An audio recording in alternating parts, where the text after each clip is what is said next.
Ah, Elédùà mà gbà mí. Ṣé n ní padà sálọ báyìí? Ṣé n ní para mi báyìí? Ẹnu wo ni n ó fi sọ pọ́n ti padà jábálé mi? Èmi tó jẹ́ pé mi ni n ó rúgbà ọdún yìí. Ẹ̀sín dé.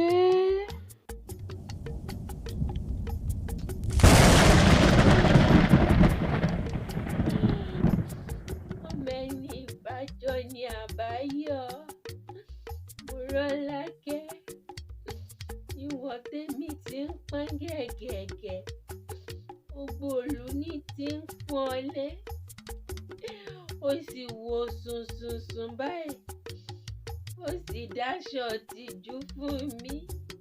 Ó tiẹ̀ wá ṣe lọ́pàá kan.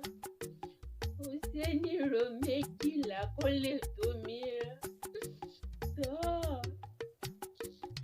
Ìwọ tán ti wò pé ìwọ ló rúgbà ọdún yìí.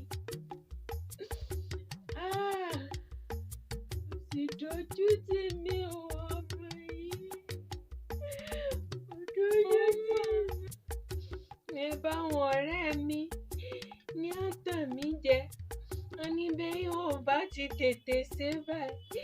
Ìjọ téèyàn bá ṣe, èyí ò yọrùn bọ̀. Pé bí n bá sì ti tọ́ wò lẹ́ẹ̀kan, ìpè lẹ́yìn oṣù kan yóò tún dí padà. Ìmọ̀ràn àwọn ọ̀rẹ́ mi mo tẹ̀lé. Kẹ̀sì wá mọ̀ bọ́. Ẹ̀ẹ̀kan péré náà mo ṣe o. Ẹ̀ẹ̀kan péré mo ṣe